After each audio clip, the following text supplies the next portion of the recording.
Obrigado. Bom, vamos voltar. É uma alegria estar aqui com os irmãos. E eu estava sentado ali, me lembrando que houve um período de transições aqui na igreja e havia o pastor Novakov, que ficou uns tempos aqui.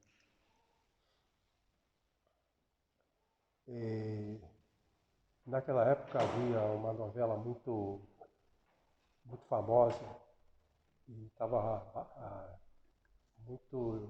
atraindo muito. E todo mundo estava vendo aquela novela. E vinha pouca gente ao culto de oração. Porque exatamente a tal daquela novela era no horário do culto de oração. Aí ele ficava querendo, que os irmãos viessem ao culto de oração. Aí ele criou um slogan: troque a televisão pelo culto de oração. Troque a televisão pelo culto de oração. Coitado, não teve sucesso porque o pessoal estava fixado. Estava fixado na novela. Maria José, você está bem na frente aqui, eu quero ver seu rosto. Isso. Ver o rosto das pessoas é muito importante.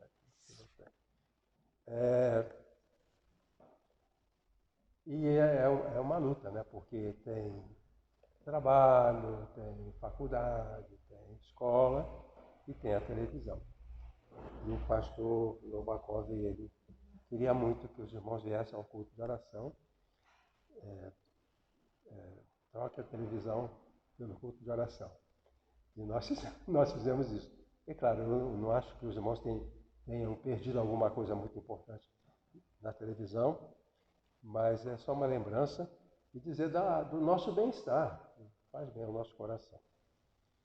A outra palavra é que a vida é boa ou ruim.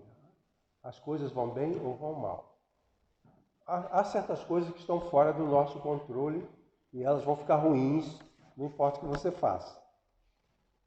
E há coisas que vão ficar boas, não importa o que a gente faz, as coisas ficam boas. Mas no geral não é assim. No geral, as coisas ficam boas dependendo da nossa compreensão, de como nós entendemos.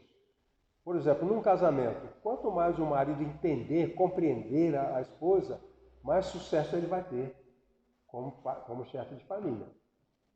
E da mesma forma a esposa, quanto mais ela compreender do seu marido, quanto mais nós compreendemos do nosso filho, Maslow dizia o seguinte, que todo filho é uma área de pesquisa, que os pais têm que estudar o filho, analisar o filho, usar o filho como área de pesquisa, e do que ele pesquisou sobre o filho, ele vai usar recursos para ajudar o seu filho.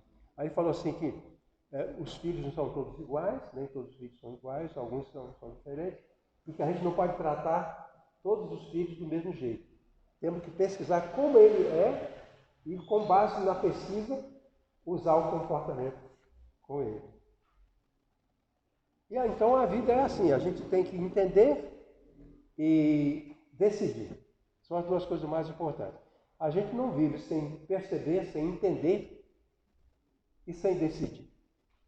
E se a gente entende bem e decide bem, é mais provável que as coisas deem certo. E se a gente não entende, e se a gente não decide bem, é provável que as coisas deem errado. E um elemento importante para lembrar agora, nesse momento, é que o entendimento, entender e decidir certo, depende do sentimento, depende da emoção. Quando o hino diz, o meu coração sente calma, vamos colocar duas pessoas para tomar decisão. Uma está em desespero e outra está em calma. Essa que está em calma vai entender melhor a situação e vai tomar melhores decisões.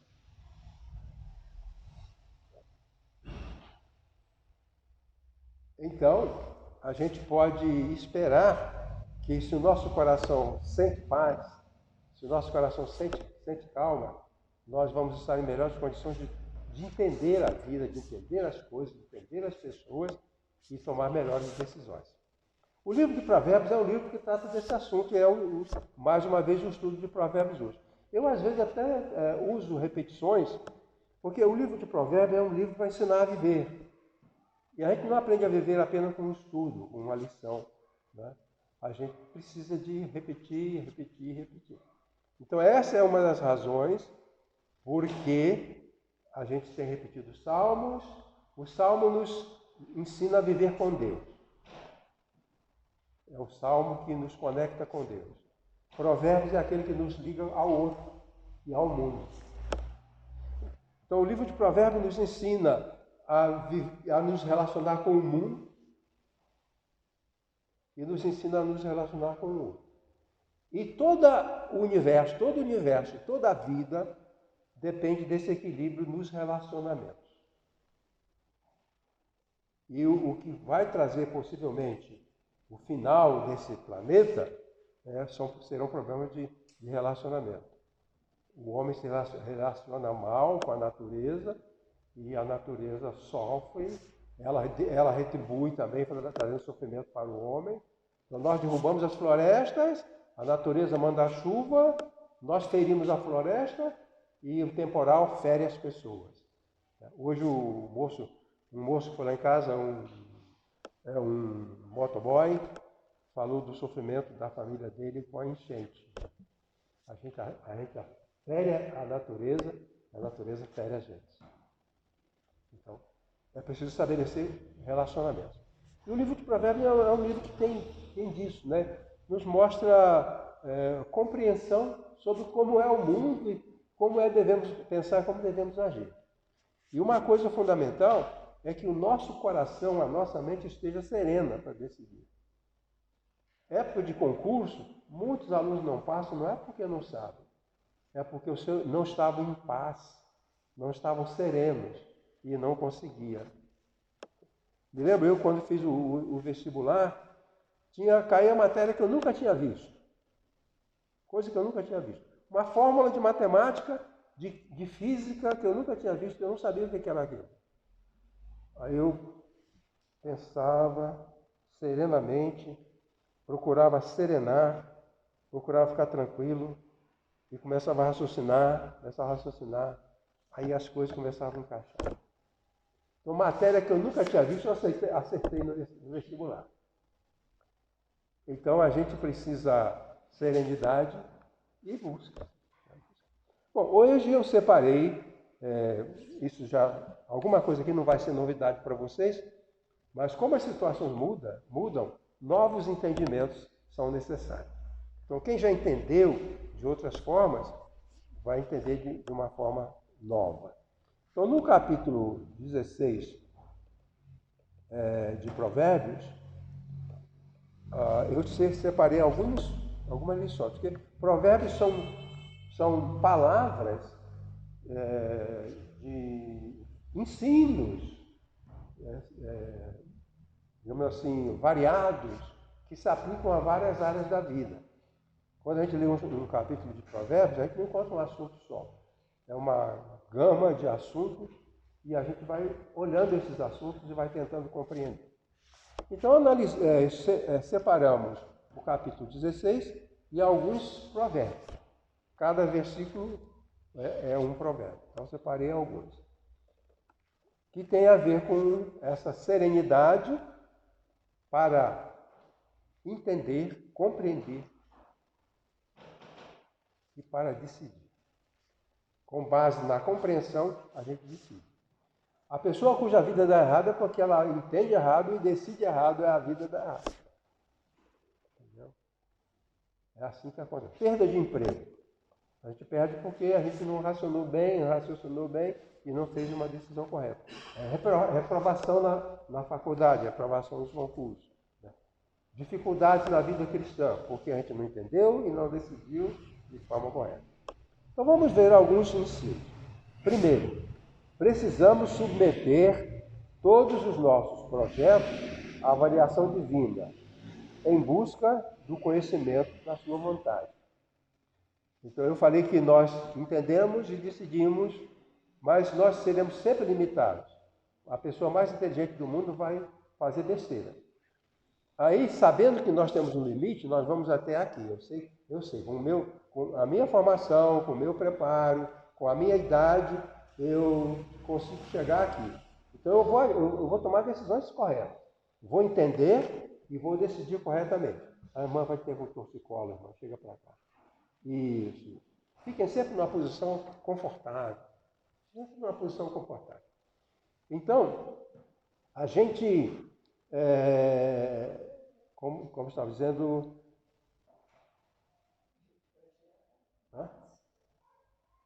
sim, tudo bem. Então, nós todos, eu não estou dizendo eu, estou falando de mim, mas todos nós temos um entendimento e temos uma sabedoria. Mas há sempre um limite. Vai chegar um momento que o mais sábio vai fazer besteira. Vai chegar um momento quando o mais esclarecido vai tomar a decisão errada. O melhor motorista do mundo pode tomar o caminho errado e sofrer um acidente. Então, porque há um limite. Aí o provérbio diz assim, para a gente ir um pouco além, buscando a decisão de Deus. O entendimento de Deus é a decisão de Deus. O que é? Eu decido aqui. E o Senhor, onde é que ele decide? A decisão de Deus é outra, a compreensão é outra. O entendimento é outro e a decisão é outra. Aqui é que ele diz que nós precisamos buscar a avaliação divina. Senhor, eu penso isso. E em oração, em busca, procurando a sabedoria de Deus, e nós possamos submeter a nossa sabedoria, as nossas decisões à sabedoria de Deus. Porque o temor do Senhor, o provérbio diz, é o princípio da sabedoria. Então é isso que está dito aqui.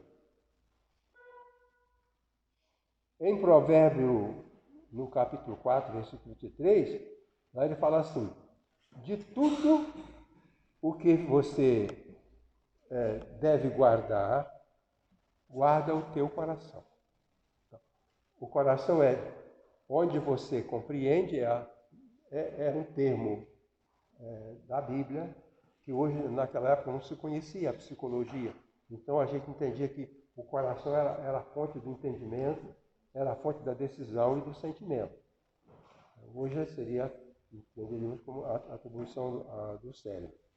Então, o coração é aquela nossa instituição que permite compreender, que permite sentir e que permite decidir. E aí o escritor diz assim, que de tudo que a gente deve guardar é manter em boas condições. É o coração. De tudo aquilo que se deve guarda o teu coração, porque dele procedem as saídas da vida. E aqui está dizendo que o coração do homem pode fazer planos, mas a resposta certa dos lábios vem do Senhor. Há um ditado popular que diz, o homem põe e Deus dispõe. Então, para viver, nós precisamos de sabedoria. Para tomar as decisões certas. E para ter essa sabedoria, dependemos de Deus. Nós não devemos querer viver sozinhos na arrogância. Às vezes nós somos arrogantes. Achamos que nós estamos certos, que é aquilo mesmo, e fazemos uma grandíssima besteira. Bom, o item 2 diz que devemos harmonizar nossas práticas religiosas com o nosso comportamento em relação ao próximo. Ele diz, pela misericórdia e pela verdade se expia a culpa. E pelo temor do Senhor, os homens evitam o mal. Então são duas coisas, a religião e a convivência. Por exemplo, uma pessoa que é uma pessoa que anda muito com Deus, ele tem uma piedade muito grande, ele é uma pessoa de oração, que ela ora muito, mas ela vai para o deserto e fica sozinha lá. Não vale de nada. Aos conventos, aquelas pessoas que saíam e iam para os conventos para ficar isoladas do mundo, para viver perto de Deus. Isso não vale de nada. É preciso viver perto de Deus e conviver com as pessoas. É isso que ele está dizendo. Às vezes eu encontro pessoas, pastor, eu não vou à igreja não, mas eu estou em oração, eu estou em jejum. Mas a vida que Deus quer de nós não é só a gente orar e praticar e cantar. Ele quer que a gente se entenda. É como um pai. É como um pai. Meu pai não queria apenas que eu e meu irmão trabalhássemos. Ele queria que a gente se entendesse. Ele não queria que eu agredisse o meu irmão, que o meu irmão me agredisse. Então, há certas coisas que são... essa coisa tem que ser vista no nível da necessidade do ser humano. Ele precisa estar ligado a Deus em harmonia com o seu irmão. Aqui, então, que diz assim, pela misericórdia e pela verdade se expia a culpa, e pelo temor do Senhor os homens evitam o mal. Aqui ele usa uma palavra, expiação. A expiação é um mal-estar, A expiação é um comportamento que Deus propôs para o povo, a fim de anular as ofensas que o povo tinha para com Deus. Então, o povo é pecador, o povo ofende a Deus. Toda ofensa traz mal-estar, toda ofensa traz desarmonia. Então, pelo fato de sermos pecadores, Deus criou um mecanismo que era a expiação. Então o israelita devia levar um animal para ser castigado no lugar daquele judeu. Então assim, eu sou um judeu, tenho minha fazenda, mas eu maltrato meu empregado. Não sei, eu não percebo que eu faço isso, mas eu maltrato. Ou então eu fiz um negócio e enganei o meu irmão. Isso cria um conflito entre mim e Deus. Deus fica ofendido com isso. E o que eu faço? Aí Deus falou, você não sabe, mas você me ofendeu. Pega uma ovelha das suas ovelhas, leva lá para o sacerdote. E essa ovelha deve ser punida, deve ser castigada para fazer expiação. O sacerdote pegava a ovelha, colocava a mão na cabeça da ovelha, fazia uma oração de transferência da ofensa daquele homem que trouxe a ovelha. Então, o homem trouxe a ovelha, ele é um ofensor, ele ofendeu a Deus. Não precisa procurar onde está, porque é a natureza do homem ofender a Deus. É natural. Então, todo judeu sabia que precisava fazer expiação. Aí trazia a ovelha, entregava para o sacerdote colocava a mão na cabeça da ovelha e transferia o pecado para a ovelha, e a ovelha era morta. Então, aquele homem sabia que a paz, a harmonia dele com Deus dependia dessa compreensão. E Deus aceitava o seu sacrifício. O sacerdote sacrificava a ovelha e fazia o cerimonial e falava para ele, Deus aceitou o seu sacrifício. Então eu estou bem com Deus porque foi expiada. A expiação é a maneira de neutralizar o efeito da ofensa. Então, toda ofensa exige expiação. Eu já falei isso aqui aos irmãos em relação à família. Por exemplo, eu maltrato a Iracema. Ofendi. Por uma palavra dura, por uma indiferença, eu ofendi. Então, eu estou em dívida. Eu preciso expiar. Então eu vou chegar para ela e vou dizer, olha, eu ofendi você, tudo bem, você me desculpe, mas agora, por favor, deixa eu lavar a louça. É expiação. Isso é expiação. A expiação tem que ser uma coisa contínua. A expiação tem que ser uma coisa contínua. Hein? Como? Não tem problema, pode falar.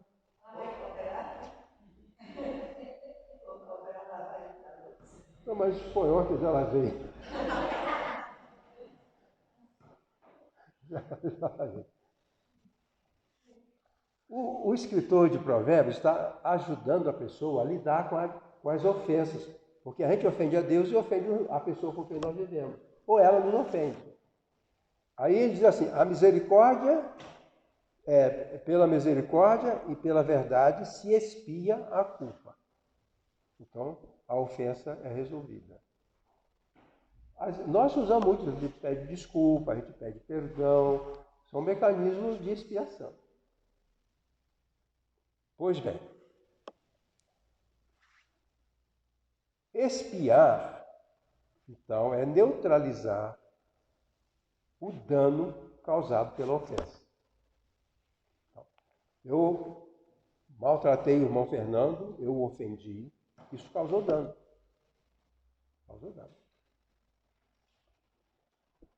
Então eu tenho que, de alguma forma, expiar isso. A expiação implica numa ação minha, pela qual você possa perceber algo de bom em mim e me acolher e não levar em conta a ofensa. Na expiação, aquele que foi ofendido, diante do comportamento daquele que foi o ofensor, essa pessoa muda o seu comportamento e o relacionamento se faz. Então, a expiação neutraliza os danos da ofensa. A expiação deve ser um mecanismo do ser humano para com seu Deus. E do ser humano para com o ser humano. Então, esses mecanismos aqui. Continuando. Então, a misericórdia, pela misericórdia e pela verdade se expia, mas isso não basta. Pelo temor do Senhor, os homens evitam o mal. Dividi em algumas partes. 2.1. A expiação, que é a restauração do nosso relacionamento com Deus, depende de praticarmos a misericórdia pelo nosso próximo e sermos verdadeiros com ele. A misericórdia e a justiça, a misericórdia e a busca nos permite um relacionamento de harmonia com os nossos semelhantes. O 2.2. A expiação dos pecados inclui uma dimensão sacerdotal, que é a prática dos atos religiosos, e uma dimensão moral, que é a mudança da pessoa. O judeu, o cidadão israelita, ele levava a ovelha era sacrificada e Deus aceitava a expiação. Tá ótimo, agora vai lá e reconcilia com aquele que você ofendeu. Da parte de Deus está resolvido, mas você tem que ir lá e se reconciliar com aquela pessoa que você ofendeu. E reconhecer que você ofendeu aquela pessoa. Então porque só a religião não basta. É preciso a convivência com o próximo. Viver bem com Deus, eu digo, eu vivo bem com Deus, não quero saber de ninguém, que se dane todo mundo, eu e meu Deus. Não é assim que assim não funciona. Tem o aspecto da convivência com Deus pelo sacrifício e o aspecto da busca e da reconciliação com o ser humano. Então, atos religiosos e atos de justiça. A religião fala da fé. A moralidade fala do tratamento com o outro. É fé e o tratamento com o próximo. Fé e o tratamento com o próximo. Entendeu? É dessa maneira que se estabelece o bom relacionamento. Bom,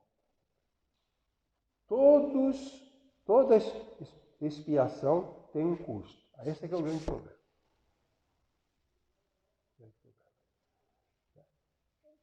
Nenhum israelita expiava a culpa sem levar a ovelha. E se ele não tinha que dar o jeito de comprar. E Deus era bondoso, porque às vezes a pessoa não tinha como, em alguns casos podia levar, não tinha dinheiro para comprar uma ovelha, podia comprar uma pombinha. E diz, eu sou tão pobre, eu sou grande ofensor, mas eu não tenho dinheiro para ofertar uma ovelha. Eu trouxe essa pombinha, custou R$5. A ovelha custa 300. E Deus bondosamente aceitava. Então, o que nós dizemos aqui é que há um custo. Às vezes a gente não vive bem com as pessoas porque a gente não quer pagar o preço da reconciliação. Tem preço.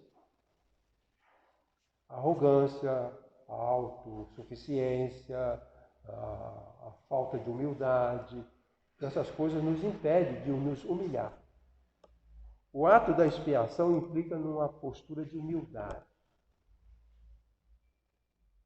Nós nos humilhamos e nós pagamos o preço. Pagamos o preço. Uma vez eu ofendi um irmão. Era um irmão idoso e ele foi para a nossa igreja lá no Rio. Ele não era de lá, ele veio do interior, foi para aquela igreja. E na igreja de onde ele era no interior, ele era líder. Quando ele veio para a nossa igreja, ele assumiu liderança, porque na nossa igreja tinha uma outra exigência. Mas ele se sentia como ele se sentia lá. Então ele achava que ele não aprendeu, ele não entendeu que nesta igreja aqui, as exigências eram maiores. Que ele não estava preparado para liderar nesta igreja. E um dia, nós estávamos em assembleia e ele pediu a palavra para falar uma coisa que era fora de ordem. Né? A gente, o seminarista, quando a gente terminava o curso no seminário, e tinha entre o material um livro que era de regras parlamentares. Como é que a gente funcionava? Como é que se dirige uma assembleia na igreja? Para não dar confusão, para não dar briga, para não dar ofensa. Então. E aquelas regras diziam assim: se um assunto foi discutido e chegou-se a uma conclusão e o plenário votou, aquele assunto está encerrado e ele não vai voltar a ser discutido. A não ser que, posteriormente, alguém peça que aquilo volte a ser discutido. E ele, depois que o assunto estava encerrado, ele queria voltar a discutir o assunto. Ele queria voltar a discutir o assunto. E eu falei, irmão, as normas da Assembleia dizem que se um assunto foi discutido, todo mundo falou, todo mundo argumentou, e agora já votamos, esse assunto já passou, nós estamos em outro assunto agora. Não, pastor, mas eu queria falar e tal. Aí eu falei, não, meu irmão não vai poder falar, porque esse assunto já foi vencido. As normas dizem que assunto discutido e votado, acabou, só em outra assembleia. Senão a gente vai ficar voltando. Aí ele ficou quietinho. Quando nós saímos lá, como eu faço aqui, né? Eu ia na porta cumprimentar as pessoas. E quando ele saiu, eu olhei para ele olhou para mim, ele estava humilhado. Às vezes a gente humilha uma pessoa, não é a intenção e a gente nem percebe. Eu posso humilhar você e eu nem perceber, mas humilhei e fiz mal para você. Assim que funciona a vida. Aí eu me toquei. Eu falei, eu humilhei esse irmão. Sabe o jeito de uma pessoa humilhada? Que vem com a cabeça baixa, como se ela fosse um lixo. E eu olhei para aquele olhar, olhei para ele, olhei para os olhos dele e eu percebi como ele está humilhado, como ele está inferiorizado. Eu estou dizendo, na maioria das vezes nós inferiorizamos alguém e a gente não percebe. Mas a pessoa que foi humilhada sabe que ela foi. Aí ele foi embora e eu fui preparado para almoçar. Mas aquela imagem não me saía da mente. Eu falei assim, eu não vou poder almoçar. Eu preciso ir lá falar com ele. Ele morava num morro, no alto morro, uns 3 quilômetros. Aí eu subi o morro, aquelas ruas esburacadas, porque eu vinha enxurrada, né? A rua toda esburacada, vi, morro. Quando cheguei na casa dele, era um sítio. E ele estava sozinho em casa. Ele estava sentado num banquinho na porta. Na porta da casa dele, estava sentado num banquinho. Num quintal rústico. Estava sentado lá. Eu olhei para ele. E eu conversei com ele. Pedi desculpas. E ele sorriu. Isso é expiação. Tem um preço para pagar. Tem um preço para pagar. Se a gente não quiser pagar o preço, alguns relacionamentos vão ficar perdidos para sempre. Casais que se separam porque não querem pagar o preço da reconciliação. Não querem expiar, não querem fazer expiação. Muitos. Filhos vão embora de casa porque não querem pagar o preço da expiação. E aqui ele fala que a expiação ela tem um custo.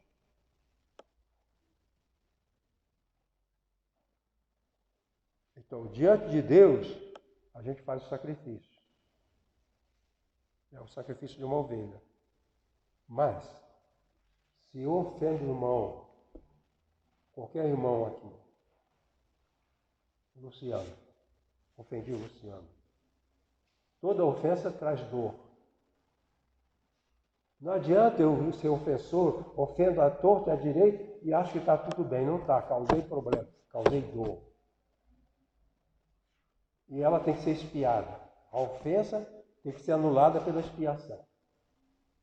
E essa expiação tem um preço. Às vezes a gente tem que passar dias para ter força para ir lá e fazer a expiação. No dia a dia temos que fazer a expiação. A cada instante, a cada momento. E a expiação, ela é feita porque é necessária. E diz aqui, eu coloquei também, a expiação dos pecados só se torna plena através do sacrifício de Jesus. Eu quero dizer o seguinte, eu posso fazer a expiação que eu quiser, mas a expiação no sentido pleno é aquela que Jesus fez por mim. Morreu na cruz por mim, que é a grande expiação. O escritor aos Hebreus falou que toda a morte de cordeiros, toda a morte de animais não tinha valor diante de Deus. Era apenas para mostrar a consciência. Aquele sacrifício não perdoava, mas dava ao pecador consciência. E por essa consciência, ele se aproximava de Deus.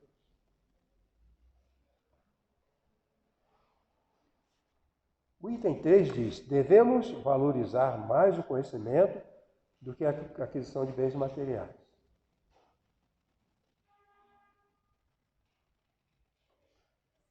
Esse item fala, quanto melhor é adquirir a sabedoria do que o ouro, e é melhor adquirir a prudência do que a prata. A sabedoria e prudência significam a mesma coisa. É a capacidade de agir de forma correta. Essa capacidade de agir de forma correta é que ele chama de conhecimento. Existe um modo correto de viver, a sabedoria, e um modo errado, é a estultícia, é a tolice. Quando eu me comporto de forma correta para Deus e para o próximo, nesse momento eu cometi um ato de sabedoria. E quando eu me comporto de uma forma prejudicial, eu não estou sendo sábio.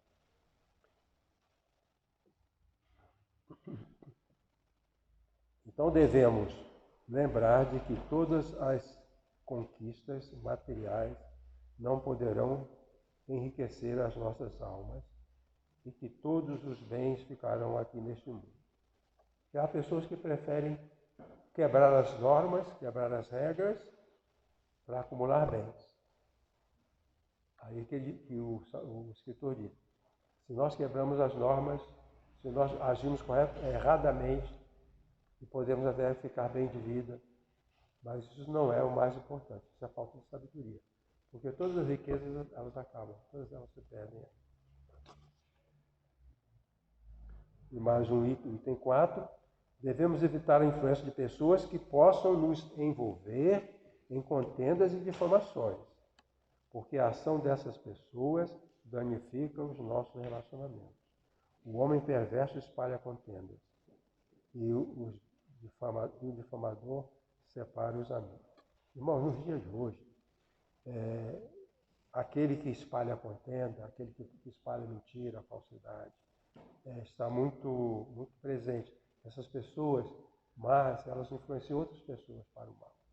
Estava vendo na televisão um julgamento lá nos Estados Unidos em relação a certas mensagens transmitidas pela internet, não sei se o nome lá é internet, certas mensagens que induzem pessoas a coisas erradas. Então, mensagens que você abre lá, outro dia eu falei, o irmão de 20 anos aprende a achar pornografia na televisão. E ele pega o menino, um irmão de 10 anos, e introduz naquela pornografia. Quer dizer, uma influência da televisão que passa para o adulto e passa para a criança. Por que tem tanta gente dizendo, eu sou isso, eu sou aquilo, eu sou homossexual, eu sou bissexual, eu sou isso? Porque elas veem. Elas nem sabiam que existiam isso, agora elas sabem. E o que aconteceu lá nos Estados Unidos é que adolescentes estavam se suicidando seguindo mensagens da internet. E houve um processo contra as companhias de transmissão dessas mensagens. Processo. Cometendo crimes, aprendendo a cometer crimes pela televisão, pela internet, aprendendo a fabricar armas pela internet, aprendendo a usar drogas pela internet, aprendendo a matar pela internet, aprendendo a se suicidar pela internet. Então diz aqui que o homem perverso espalha contendas e o difamador separa os amigos. Adolescentes que usam as redes sociais, e é bom estar presente, é bom estar alerta porque a gente não sabe qual é a influência que os nossos filhos estão recebendo pela internet. Havia um grupo um menino falou para mim, ele fazia parte de um grupo de 150 meninos, um grupo de internet, de redes sociais, e lá, assim, quando um deles ficava triste, ele fazia alguma coisa por causa da tristeza. Ou, ele ficava triste, eu fiquei triste com o irmão Daniel. Nós somos um grupo fechado. Eu fiquei triste com o irmão Daniel. Aí eu vou lá, pego a gilete, corto aqui, faço o filme e mostro para você. Daniel, aqui, Daniel, o que você me fez? Você me aborreceu, eu tive que me cortar. Sabiam que tem essas coisas? Foi lá nos Estados Unidos, um grande tribunal lá, julgando as empresas que transmitem essas mensagens. E isso, o escritor de Provérbios já dizia, o homem perverso espalha o mal, o difamador espalha o mal. Induz ao mal com as suas mensagens. E o último tópico devemos procurar desenvolver o autocontrole, o que significa o domínio sobre o nosso próprio mundo interior. O texto diz, melhor é o longânimo do que o herói da guerra, e o que domina o seu espírito do que aquele que toma uma cidade. Então, um poderoso general conquista uma cidade. O outro controla a ira. No momento de ficar com raiva, ele controla. Esse que controla a ira, que é um criador de ovelhas, é maior do que aquele general que conquistou toda a cidade aos olhos de Deus. Porque aos olhos de Deus, a conquista é a conquista interior, é a conquista do coração, é a conquista da alma. À medida que eu controlo a minha fúria, controlo a minha raiva, eu controlo o meu medo, eu controlo as minhas paixões, aí eu estou sendo realmente uma pessoa grandiosa. Aquele herói de guerra, ele foi herói na guerra, mas é um depravado sexual. Não controla seus instintos, não controla seu orgulho, não controla sua raiva, não controla o seu desejo de grandeza. Então temos essas lições. Alguém tem uma palavra que gostaria de dizer? Além da queixa da Iracema? Quem quer falar uma coisa?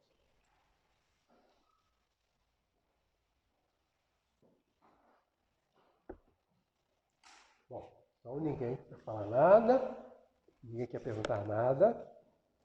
Então, agradeço por sua atenção e peço a Deus por nossas vidas. Tá bom? Vamos prosseguir.